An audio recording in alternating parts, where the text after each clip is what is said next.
The bullets whistled past Jake Cordwell's ear like angry hornets as his horse, Thunder's hooves pounded against the sun-baked earth. Behind him, the Valdez gang's war cries echoed across the desert canyon, their voices growing closer with each desperate stride. Jake's weathered hands gripped the reins tighter, feeling the familiar burn of leather against his palms as he leaned low over Thunder's neck. "Come on, boy," he whispered through gritted teeth, tasting dust and fear on his tongue. "Don't fail. Me now." The morning had started peacefully enough at the Broken Wheel Saloon in Dusty Creek, where Jake had been nursing his second cup of coffee and planning his route to Silver Ridge. That was before Cisco Valdez and his 4 brothers had burst through the batwing doors, guns drawn and murder in their eyes. The bounty on Jake's head had finally caught up with him. $5,000 for the man who'd sent their eldest brother, Mateo, to the territorial prison 3 years prior. Thunder's breathing grew labored as they climbed the rocky slope, leading away from the main trail. The stallion's black coat gleamed with sweat, but his stride never faltered. Jake had raised Thunder from a colt, and the bond between them ran deeper than blood. The horse seemed to sense not just Jake's urgency, but something else, a pull toward a destination that Jake hadn't consciously chosen. Another volley of gunfire erupted behind them, closer this time. Jake risked a glance over his shoulder and saw the Valdez brothers spread out in a hunting formation, their horses foam-flecked and determined. Rico, the youngest, was gaining ground on his paint mar, his rifle raised and ready. "You can't run forever, Cordwell." Cisco's voice boomed. "Across the canyon. We'll chase you to hell and back."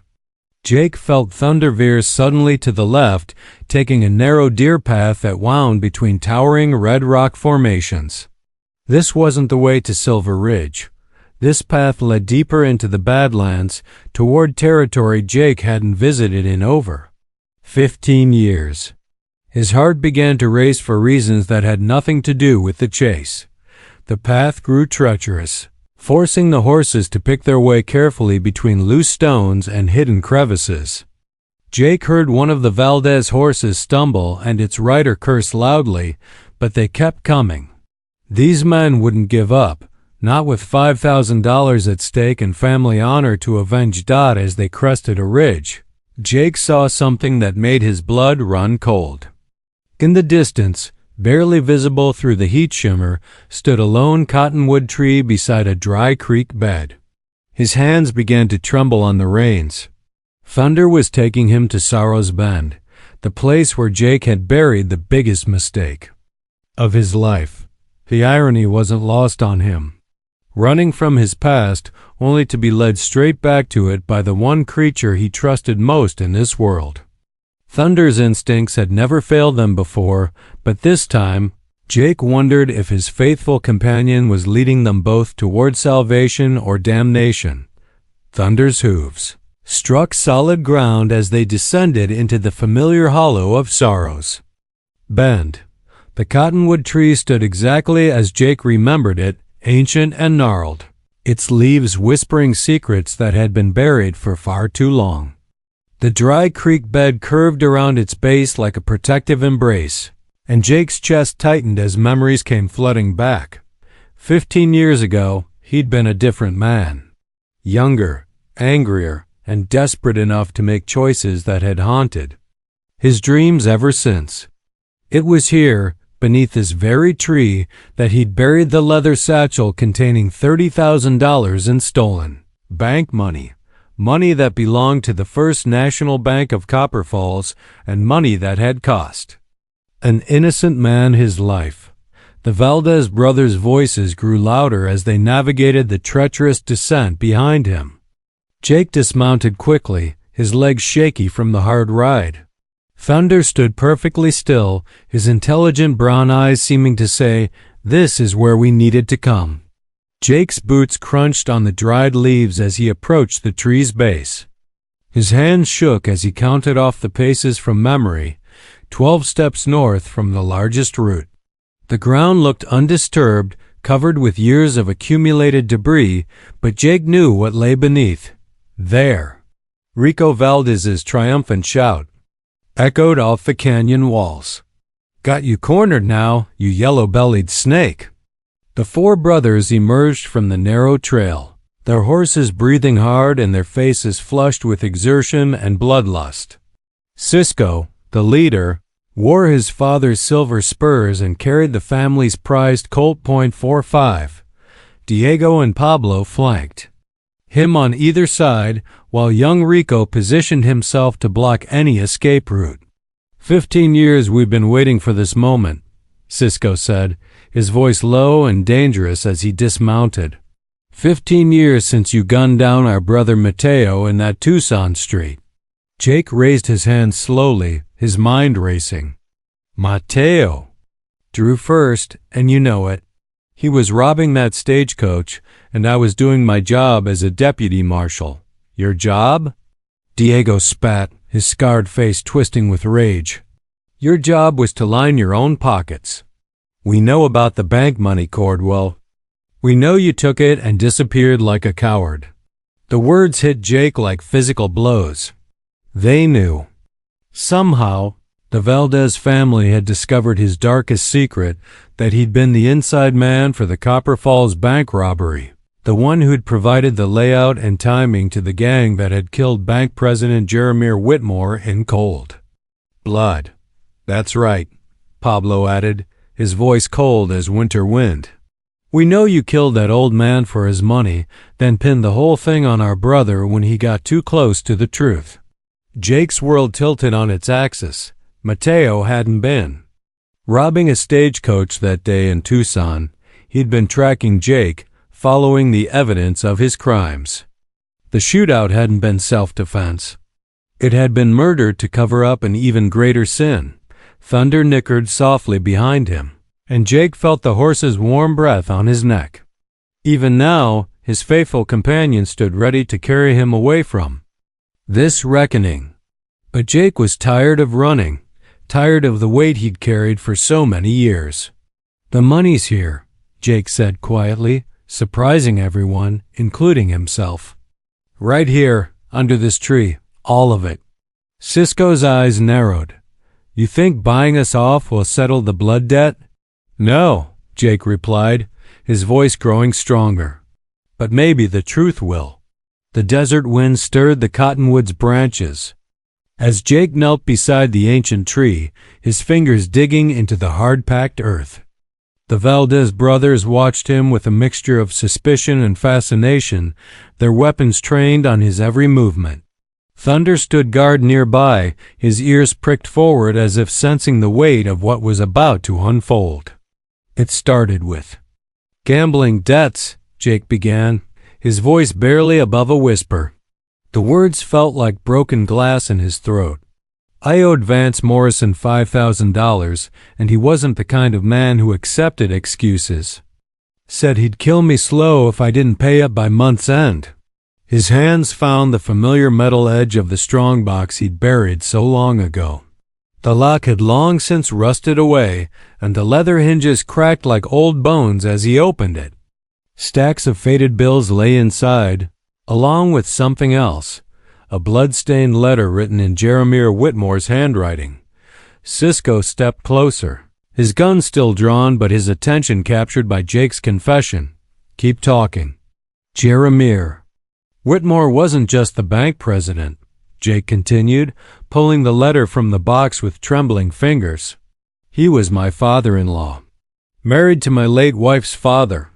When I went to him for help, he said he'd rather see me dead than steal from his customers' accounts. The memory hit Jake like a physical blow. He could still see Jeremiah's kind eyes, the way they'd filled with disappointment and pain when Jake had first suggested the robbery. The old man had built that bank with his bare hands, had known every depositor by name, had been the backbone of Copper Falls for 30 years. So you killed him for it, Diego said, but his voice lacked its earlier venom. No, Jake's voice broke. I gave Morrison the bank's layout, told him about the daily routines, the security measures. I thought, God help me, I thought they'd just rob the place clean and disappear. I never meant for anyone to get hurt." Thunder moved closer, pressing his muzzle against Jake's shoulder in a gesture of comfort that nearly shattered what remained of Jake's composure. The horse had been with him through everything, the sleepless nights, the whiskey-soaked attempts to forget, the endless running from a past that could never be outrun. "But Morrison's gang didn't just rob the bank," Jake continued, his voice growing stronger with each word. "They tortured Jeremiah, trying to get him to open the vault. When he refused, they shot him down like a dog, made his customers watch, while he bled out on his own floor." Pablo lowered his rifle slightly. "And Mateo?" "Mateo was a better man than I ever gave him credit for," Jake admitted, looking directly at Cisco. He'd been investigating the robbery for months, following a trail that led straight to me. When he confronted me in Tucson, he wasn't trying to rob anyone. He was trying to bring a murderer to justice. The silence stretched between them like a taut wire. Jake could hear his own heartbeat, could smell the desert sage and the metallic scent of old blood on the letter in his hands. Everything he'd built his life on, his reputation as a lawman, his carefully constructed identity as a man of justice, crumbled away like sand in the wind. "This letter," Jake said, holding up Jeremiah's final words, "was meant for his daughter. My wife's sister. He wrote it the night before the robbery, saying he suspected I was involved but hoped he was wrong. He died because he trusted me, and I've been carrying that trust like a stone in my chest ever since." Rico, the youngest Valdez brother, holstered his weapon entirely. "Why are you telling us this?" Jake looked up at the cottonwood spreading branches, where his wife Clara had once carved their initials during happier times. "Because running from the truth never made it less true. And because Thunder brought me here for a reason." As Jake spoke the words, he felt something shift in the air around them. Thunder whinnied softly, as if responding to an unseen presence, and the cottonwood's leaves rustled without any wind to stir them. The Valdez brothers exchanged uncertain glances, their earlier bloodlust giving way to something more complex. A recognition that they were witnessing more than just a confession. "There's something else," Jake said, reaching deeper into the strongbox. His fingers closed around a small, leather-wrapped package that he'd forgotten was there. As he unwrapped it, a collection of letters fell into his lap, letters written in his late wife Clara's delicate handwriting. With shaking hands, Jake opened the first letter and began to read aloud. "My dearest Jake, if you're reading this, then I'm already gone, and you finally returned to the place where we were happiest. I know about the bank, about what you did, and about the burden you've been carrying." Cisco stepped forward, his weapon forgotten. "What is this?" "Clara died of consumption 2 months after the robbery," Jake explained, his voice thick with emotion. "I thought she never knew, thought I'd protected her from the truth, but she was smarter than I gave her credit for." He continued reading. "I've known about your gambling debts since before we were married. I've known about the desperation that drove you to Morrison, and I've known about the guilt that's been eating you alive. But what you don't know, my love, is that I've been working to set things right."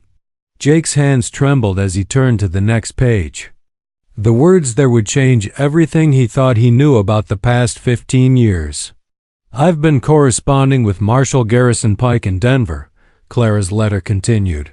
"I've told him everything, about Morrison's gang, about their other robberies, about the evidence that could clear your name if you're brave enough to come forward. They've been looking for Morrison for 3 years now, and they need your testimony to finally bring him to justice."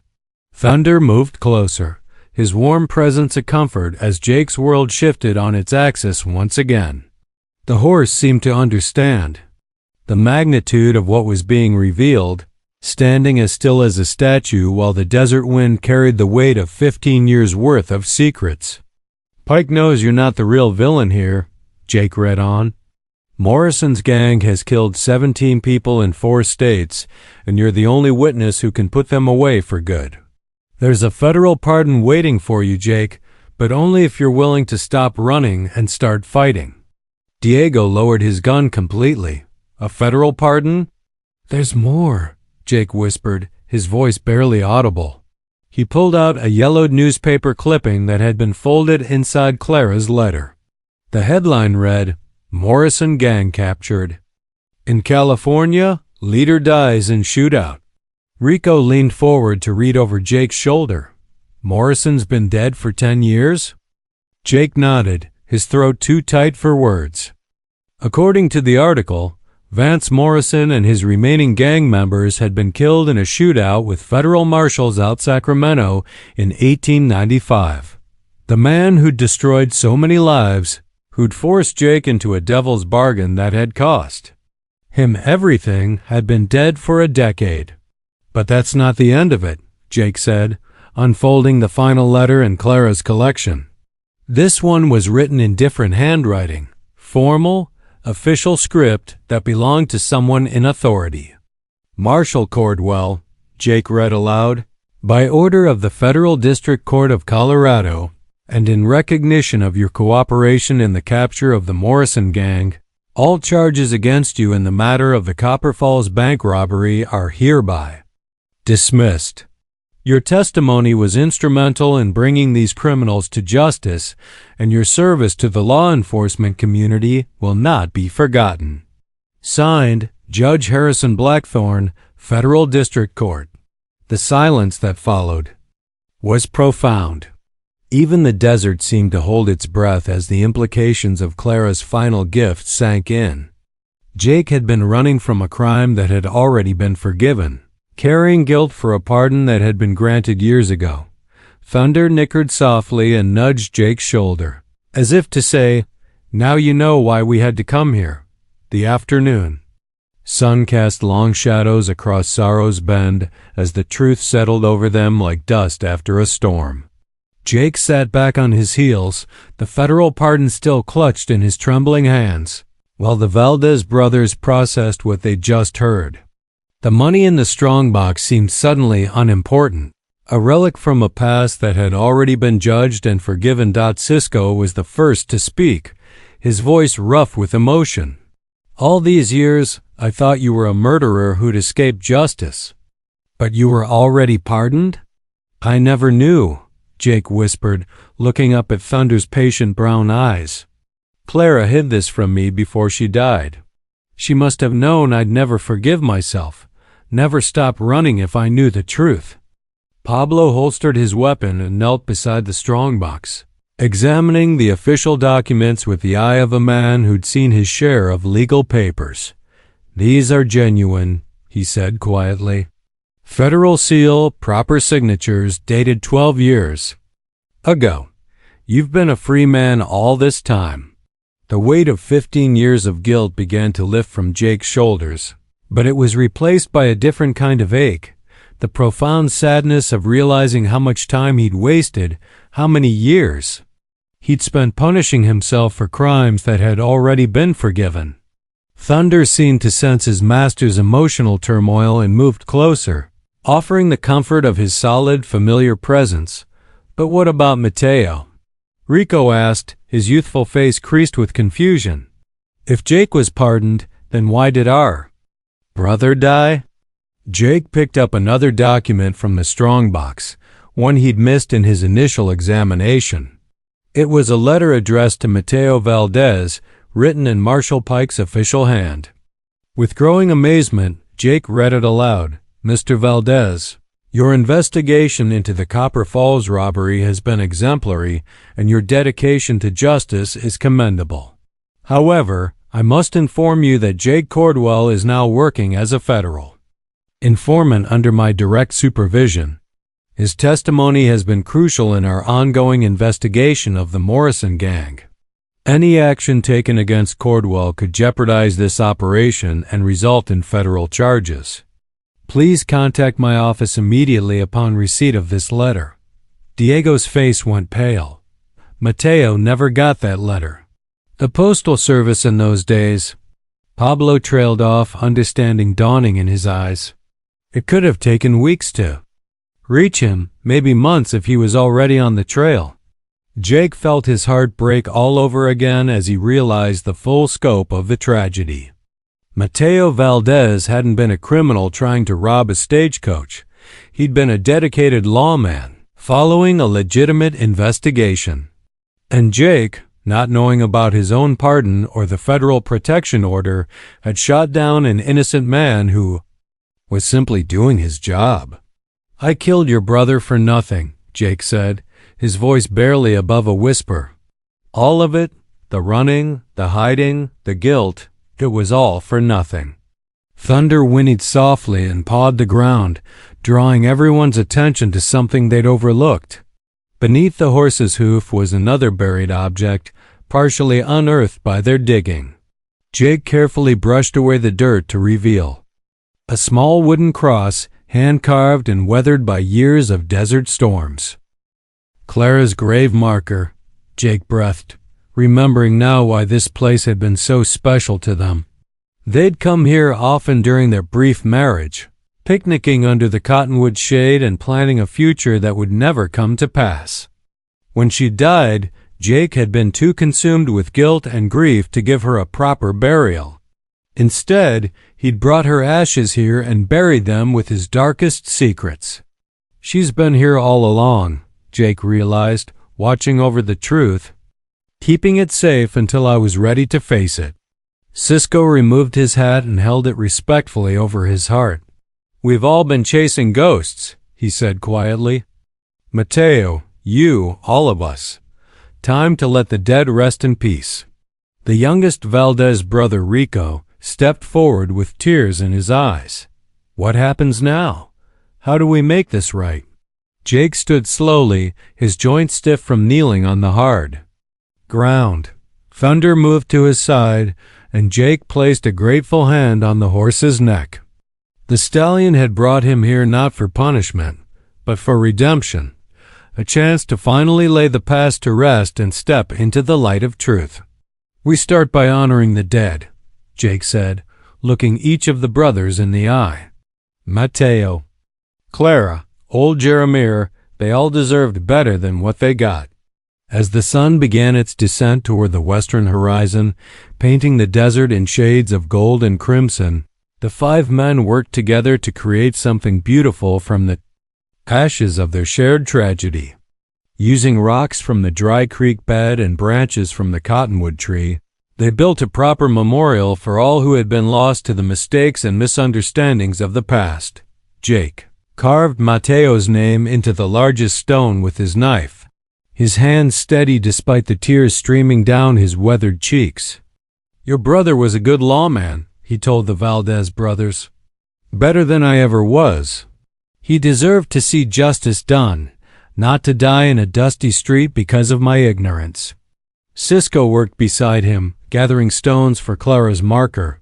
"She must have loved you very much," he said quietly, "to go to such lengths to save your soul even after she was gone." "She was the best part of me," Jake admitted, his voice thick with emotion. "I've been so busy running from my mistakes that I forgot to honor her memory. She would have wanted me to find peace, to stop carrying the weight of the world on my shoulders." Thunder stood guard over their work, occasionally nudging Jake's shoulder or whickering softly when the man's grief threatened to overwhelm him. The bond between horse and rider had grown even stronger through this ordeal. They had faced the deepest darkness together and emerged into the light dot as they worked. The brothers shared stories of Mateo, his love of music, his skill with horses, his dream of becoming a federal marshal like the men he admired. Jake listened with a heavy heart, understanding for the first time the magnitude of what had been lost when he pulled that trigger in Tucson. "He would have made a fine marshal," Pablo said, placing a smooth river stone on the growing memorial. "Always talked about cleaning up the territory, making it safe for decent folks to raise their families."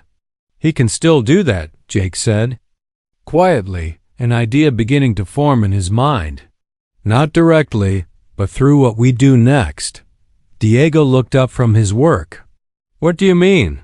Jake stood and walked to Thunder's saddlebags, pulling out a worn leather journal that he'd carried for years but never had the courage to open. Inside were the details of every crime he'd witnessed, every corrupt official he'd encountered, every injustice that had gone unpunished during his years as a deputy marshal. "I may have been pardoned for my past crimes," Jake said, holding up the journal, "but I haven't done nearly enough to make amends. This book contains evidence that could put away a dozen criminals, clean up 3 counties, and make the territories safer for everyone." Rico's eyes widened as he realized what Jake was proposing. "You want to finish what Mateo started." "Not alone," Jake replied, looking at each of the brothers in turn. "I want to do it with you. All of you. Mateo's investigation skills, your knowledge of the territory, my connections in law enforcement. Together, we could make a real difference." The idea hung in the air like a prayer, fragile but full of hope. Cisco was the first to nod, his weathered face creased with determination. "Mateo always said the law should serve justice, not the other way around." "We're not lawmen," Pablo pointed out, though his tone suggested he was warming to the idea. "Neither was Mateo when he started investigating the bank robbery," Jake countered. "Sometimes justice needs ordinary people to be extraordinary." As the last stone was placed on the memorial, Thunder approached and gently nuzzled each marker, with his soft muzzle as if paying his own respects to the dead. The gesture was so human, so full of understanding, that it brought fresh tears to Jake's eyes. "He knows," Jake whispered, stroking Thunder's neck. "Somehow, he knows this is what needed to happen." The memorial was simple but beautiful. 3 mounds of carefully arranged stones, each topped with a wooden cross made from cottonwood branches. Clara's marker faced east, toward the sunrise and new beginnings. Mateo's faced north, toward the territory he died trying to protect. And in the center, they'd built a marker for Jeremiah Whitmore, the innocent man whose death had started it all. As darkness began to fall over Sorrow's Bend, the 5 men stood in silence around their creation. The desert wind whispered through the cottonwood's leaves, carrying away the last vestiges of anger and guilt that had poisoned their hearts for so many years. 6 months later, Jake Cordwell sat astride Thunder on a hill overlooking the town of Copper Falls, watching as the last of the corrupt officials were led away in chains. The badge on his chest caught the morning sunlight, not a deputy's badge this time, but a federal marshal's star earned through months of dangerous work alongside the Valdez brothers. The journal he'd carried for so many years had proven to be a treasure trove of evidence. Judge Morrison, no relation to the deceased outlaw, had been taking bribes for years. Sheriff Dunkley had been selling information to cattle rustlers. Even the mayor had been skimming money from the town's development fund. One by one, they'd built cases against each of them, using Jake's inside knowledge and the brothers' investigative skills to expose the corruption that had plagued the territory for decades. Marshal Cordwell? Rico Valdez approached on foot, his own deputy's badge gleaming proudly on his vest. At 19, he was the youngest lawman in the territory, but his dedication to justice would have made his brother Mateo proud. "What is it, deputy?" Jake asked, though he already knew. They'd been tracking the Garrison gang for 3 weeks, and today was the day they'd finally corner them. "Cisco and the others are in position," Rico reported. "Pablo's got the north road blocked, Diego's watching the east trail, and Cisco's set up with his rifle on the church bell tower. They won't escape this time." Jake nodded and dismounted, checking his weapons one final time. Thunder stood perfectly still, his intelligent eyes reflecting the same calm determination that had carried them through so many dangerous situations. The bond between them had deepened even further during their months as lawmen, Thunder seemed to understand that they were no longer running from their past, but building toward a better future.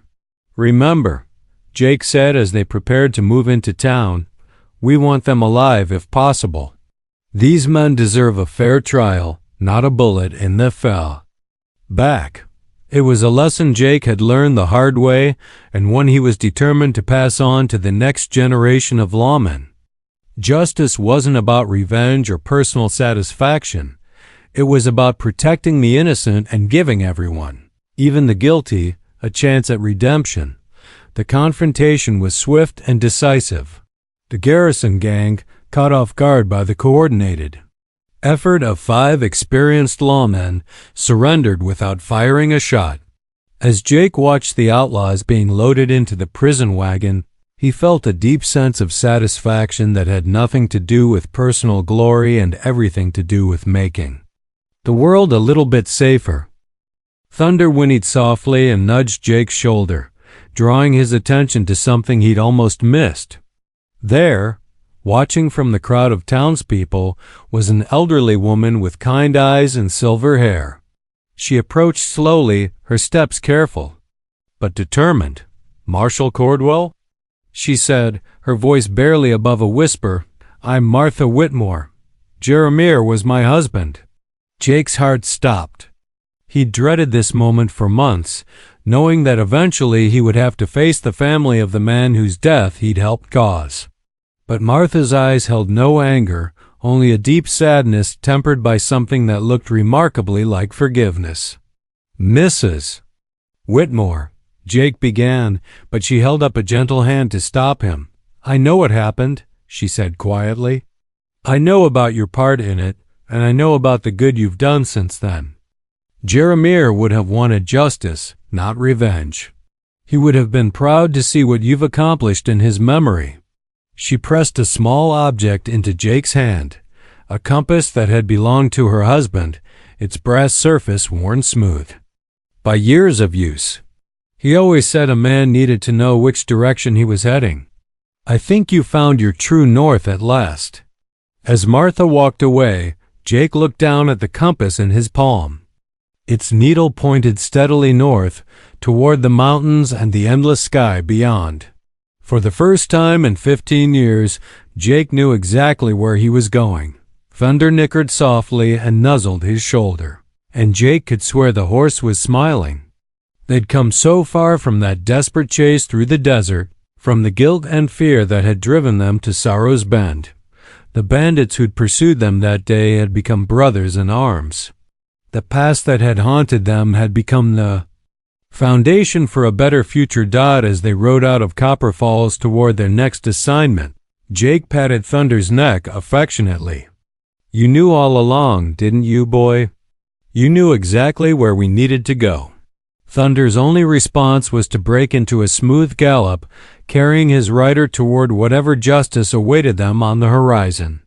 Behind them, the memorial at Sorrow's Bend stood unchanged, a testament to the power of truth, forgiveness, and the unbreakable bond between a man and his horse. The chase was over. The healing had begun. And somewhere in the distance, the future waited with open arms.